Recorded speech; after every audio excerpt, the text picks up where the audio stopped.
based upon the season, we started this week the season of Advent. Okay. Now, Advent is one of these, we don't hear that word much. Yeah, thank you. This is technically my first Advent, so please feel free to add more and vent all you want. I'll vent a lot.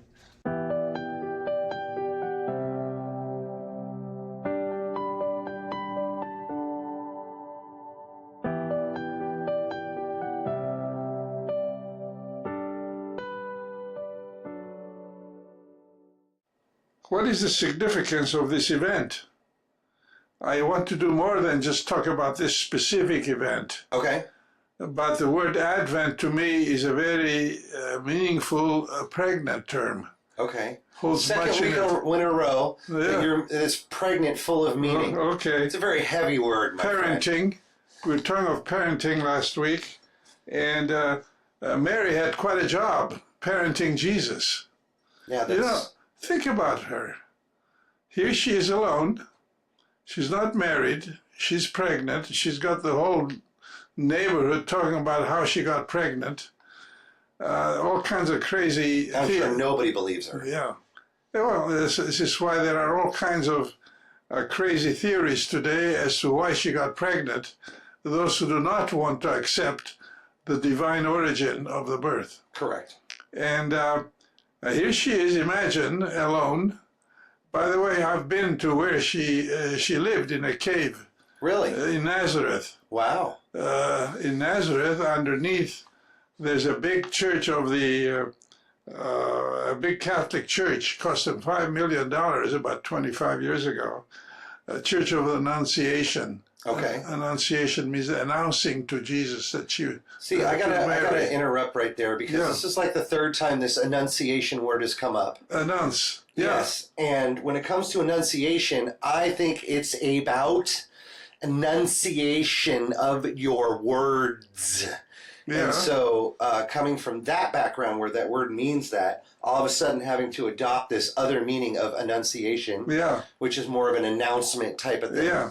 It makes my brain go in two directions. Well, it takes me a while to come back. It's, as you know, historically, it's a term when the angel announced to Mary she was to be the mother of a child to be born in Bethlehem. Now, I've been there. It's a cave. Underneath in the basement, there's a cave that they've preserved. They say that's where Mary lived. Okay. So very humble beginning. Imagine a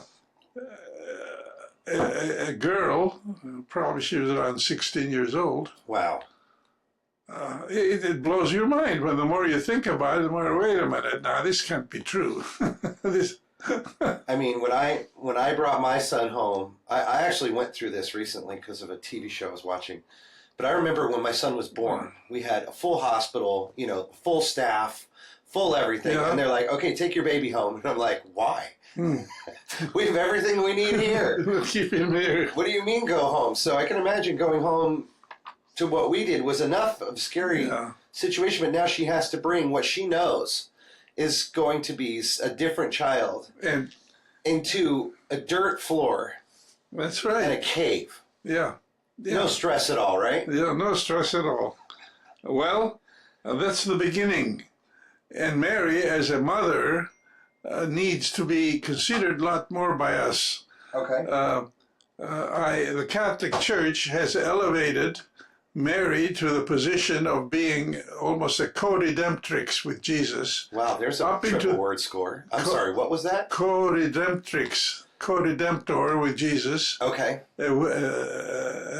That she's been elevated now almost to the position of, along with the Trinity, there's a fourth one now, quadrinity with Mary. Now, to me, that's going against what we're talking about. Mary was a woman on earth, a simple woman. Let's keep her there.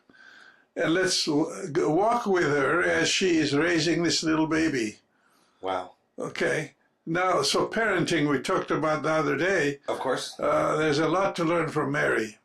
Along the way, she says, I don't understand what's going on, but I believe that it be whatever God wants it to happen. This was the response. Now, The Advent then is the season when we wait for the coming of the birth of Jesus. Okay. It's a time of contemplation and penitential introspection on the part of the believer. Okay. But to me, being a good Protestant, we haven't done much of that. But lately, I think of the word Advent. It's expectation. It's waiting. Something is going to happen. Now, that is so necessary for us today, because Advent is anticipation that something is going to happen in which God is going to be involved. Okay. I did notice that part of Advent is kind of the beginning of adventure.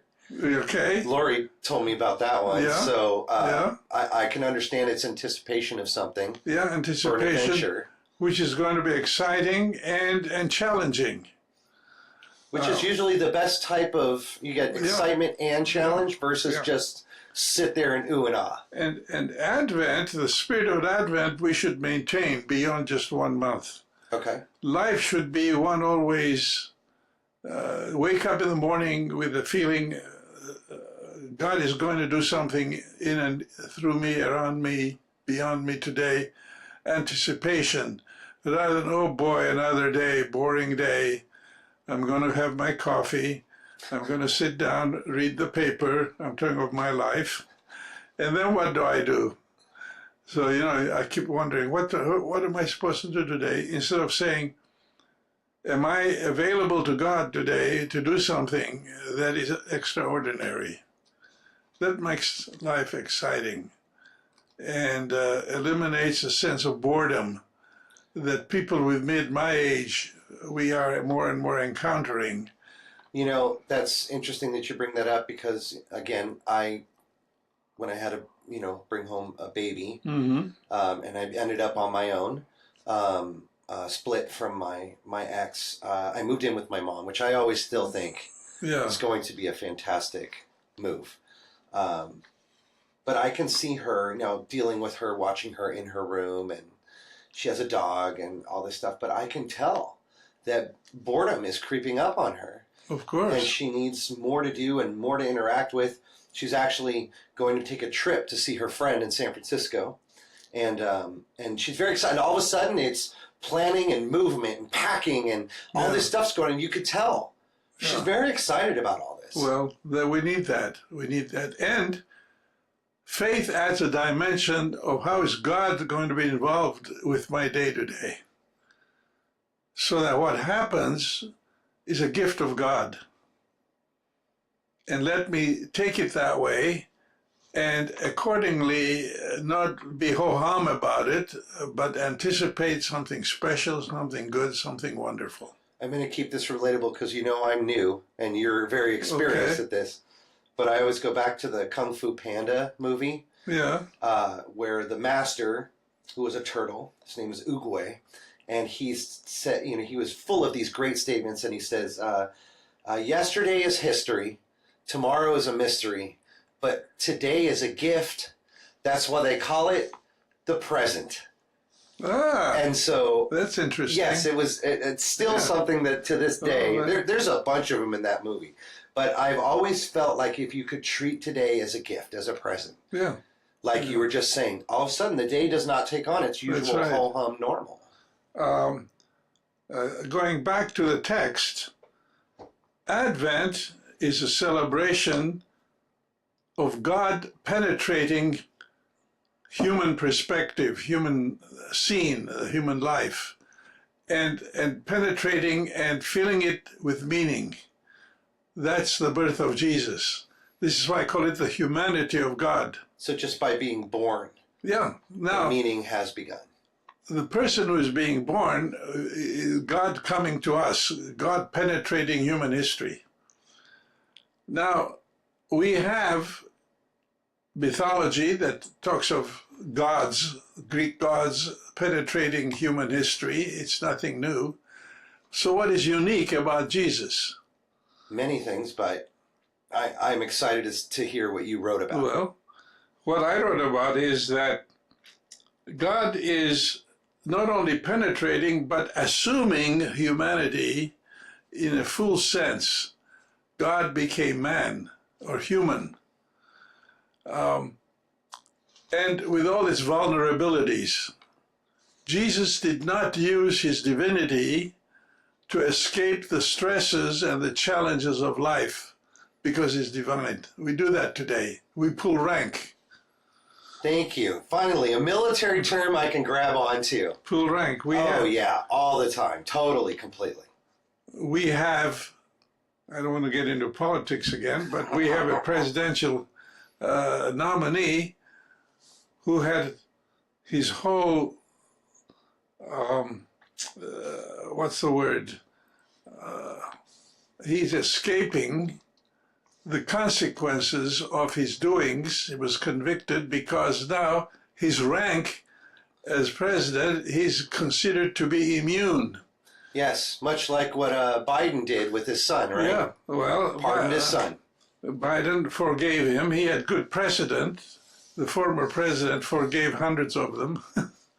So God is not doing that. Jesus did not take on divinity to escape the challenges and the consequences of humanity.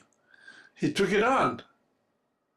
And he took it on to the bitter end. And that's called accountability. Accountability and responsibility and acceptance of one's consequences of one's actions. Wow. Now, this is what I call the humanity of God. Why does it have meaning for us? Because when I look to Jesus and accept him as my Savior, Lord, Shepherd, he's walking with me. He's experiencing what I'm experiencing. So when I cry out for help, often people say, where is God in all of this? Why is God absent? God is not absent. God is present in the humanity of Christ. There's a Kirk Franklin song we listen to, and I always remember this lyric ever since I heard the song. It's just because he's silent doesn't mean he's still. Very true. Yeah. And so, yeah. I'm growing. The baby, the spiritual baby in me is growing. You can see it happen in front of your eyes. Of course it is. So the Bible approaches it from the point of view where God became human, taking on full humanity. Now, conservative Christianity today, by the way, I am very conservative in my theology. Okay. I believe in the deity of Christ. Okay. But in the Nicene Creed, which is around 320 AD, there was a first ecumenical council. Ecumenical means worldwide. Okay. Thank you. All the bishops came together. I was not even smiling. I knew you were wondering. There's another term. I don't know what that means. The first time they all came together to discuss who this Jesus is. And they discussed the deity of Jesus. And they threw out somebody by the name of Arius who did not say it quite the way they wanted him to say it, and they called him a heretic. Okay. Well, this is just the other way. This is the humanity of Jesus. I don't think we had a council in which they discussed the full humanity of Jesus. So I think without this, I don't have a real shepherd God walking with me. Mm. Because he's walking ahead of me or over me, hovering over me, but not with me, feeling with me. I have experienced that to be a very, very important tenet of our faith, because I'm part of a suffering people. We have suffered. Yes, Armenians have suffered for centuries. They've always lived in hostile environment, first with the Persians, the Zoroastrian religion. They tried to impose their religion on us. We refused, so we got wiped out. Afterward came the Muslims, and they tried, they didn't, and to this day, we had a big genocide 100 years ago in 2015. Well, I mean 1915. as a Hebrew by blood, Yeah. the word genocide definitely will get my attention as Well, far as the Holocaust is concerned. So I understand the depth and the magnitude of that. And people among us have said, where is God? Where was God? Why did God abandon us? There's even a very famous song, Where Were You, God? Where were you? And I take it very seriously.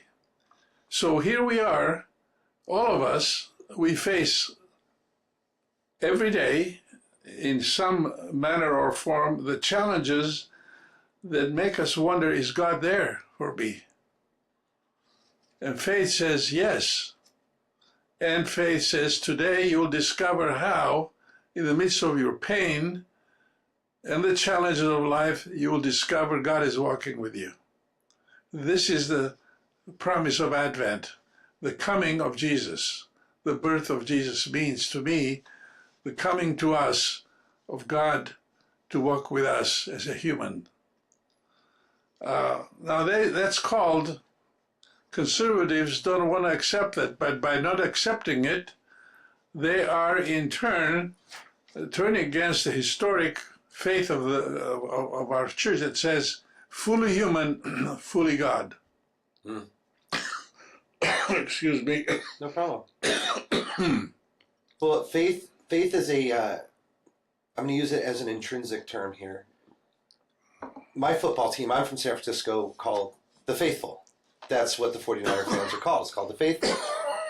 But it was funny to me how once everybody was getting injured and all these problems were happening and everything's going on, even though I'm faithful in my team, I know we're not going to do anything. I decide to not watch the games for the rest of the year because I know we're done. And even the snow game against the Bills, and I didn't even watch it. Didn't watch a second of it because I can choose to be faithful or not. And it really shows me in this season of Advent how you can choose to be faithful or not.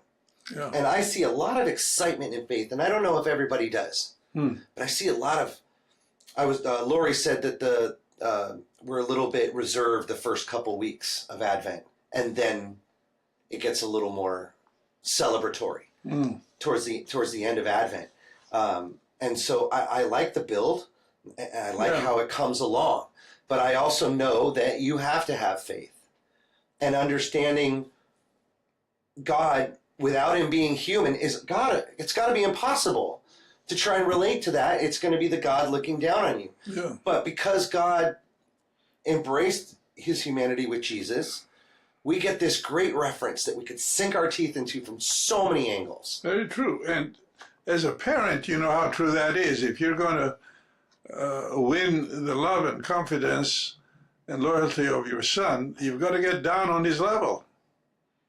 And often we have to get on our hands and knees. Yes, and being tall, it's like it's a long way down for me. So I know those those runs. And my right knee knows all about it. I've done that a lot because I have 4 kids, and getting down there where they are on their level, and listening to them, and listening to their question, and not treating their questions as, oh, you're just a kid. Come on. No, listen, and they're trying to tell you something. So God, in a way, gave us Jesus to kneel down and get on our level. Exactly. Wow. That's exactly what that is. Wow. God getting on our level.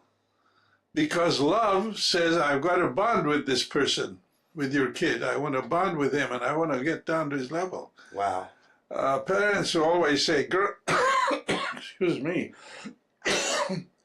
grow up, will you? Grow up, they say to kids. Wait a minute, you can't grow up instantaneously. So there's a lot of psychological truth to this Advent. So the event, the historical event is one thing, the implications and repetition of its meaning for our day is something else. Wow. In the church, we just do the first, and then we go on. Well, okay, it's like a kid telling them a story, but there's more to life than that. I say in my article, he became not a man, but man. human. He became human. He took on humanity. He did not take on just one person, but on behalf of all of us, he took on humanity. It was imperative, says in Hebrews, the book, it was imperative that he should be made like his brethren in nature, if he were to become a high priest, both compassionate and faithful in the things of God, and at the same time be able to make atonement for the sins of people. It's just such a wonderful story where he could have come, as a king with a sword, and his sword was truth. And he fought against sin, which is harder than any battle that any other king usually faced. This is the paradox of Jesus. How could a humble kid born in a cave become a savior? I don't know. Don't ask me. But I know the impact he's had on humanity. And that impact includes me, my life. And I'm eternally grateful. So when I pray, I say, God, I know you're here with me. And that is, to me, the most satisfying dimension of faith. Okay. And I love when you say, walk with me, Jesus. By the way, every time you say it, it's just so relatable. It's so easy to understand. Just walk with me. Yeah. Later on, I'm going to share with you a prayer that I developed walking every morning. I used to walk when I could. Around the back of our house is Peter's Canyon. Okay. And there's a reservoir, a little lake, and there's a walkway all around it. I used to walk all around it.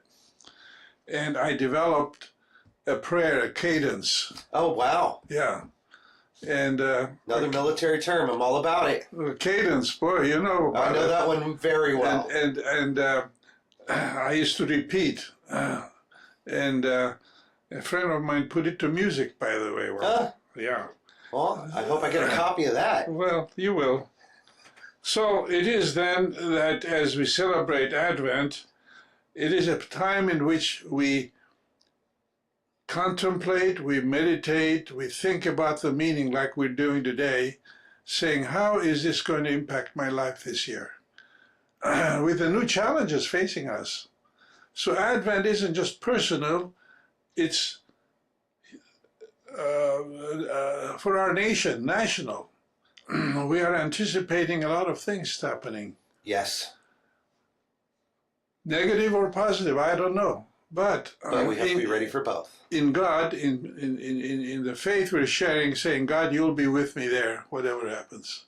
So anticipate with hope and not with despair. That's my conclusion for today.